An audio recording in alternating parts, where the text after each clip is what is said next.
नमस्कार दोस्तों, आप देख रहे हैं भारत एक्सकोप, जहां आपको मिलेगी देश और दुनिया की टॉप खबरें। सबसे बड़ी खबर मिडिल ईस्ट से आई, जहां तनाव के बीच ईरान ने स्ट्रेट ऑफ हॉर्मूज को दोबारा खोल दिया।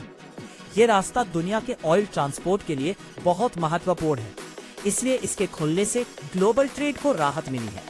हालांकि अमेरिका ने अभी भी अपनी नेवल प्रेजेंस बनाए रखी है, जिससे पूरी स्थिति पूरी तरह सामान्य नहीं मानी जा रही। इसी बीच ईरान ने अपने न्यूक्लियर प्रोग्राम को सीमित करने के संकेत दिए हैं, लेकिन अमेरिका और यूरोपीय देशों को अभी भी उस पर पूरा भरोसा नहीं है।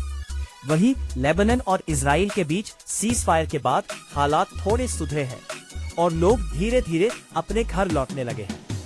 इन सब घटनाओं के कारण अमेरिका और फ्रांस ने मैरीटाइम सिक्योरिटी को लेकर नई बातचीत शुरू की है, ताकि समुद्री रास्तों को सुरक्षित रखा जा सके। मिडिल ईस्ट के तनाव का असर ग्लोबल इकोनॉमी पर भी पड़ा है। स्टॉक मार्केट्स में अनसर्टेनिटी देखने को मिल रही है और इन्वेस्टर्स सावधानी से फैसले ले रहे हैं। हालांकि शिपिंग कंपनियों को राहत मिली है, क्योंकि ट्रेड रूट्स फिर से खुलने लगे हैं।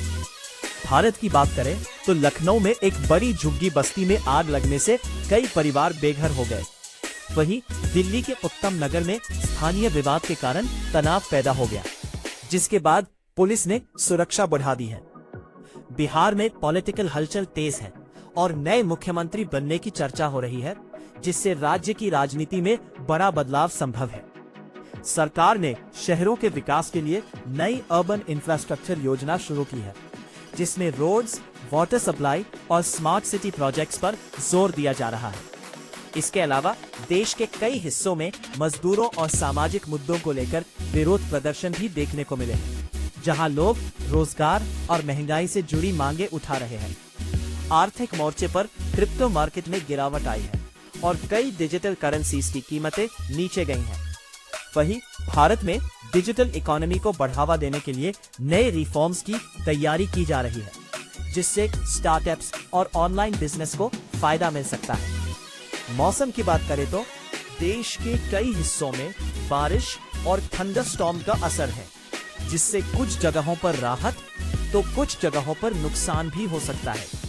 उत्तर भारत में तापमान सामान्य से थोड़ा कम है और मौसम सुहावना बना हुआ है।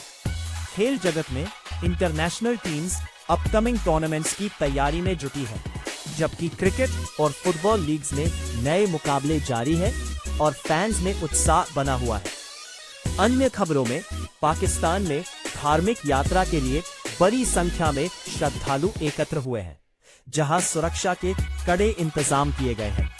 डिफेंस सेक्टर में नए मिसाइल टेस्ट्स की खबरें भी सामने आई है, जो देशों की सैन्य ताकत को दर्शाती है। साथ ही दुनिया भर के देश आपसी बातचीत और डिप्लोमेसी के जरिए तनाव कम करने की कोशिश कर रहे हैं।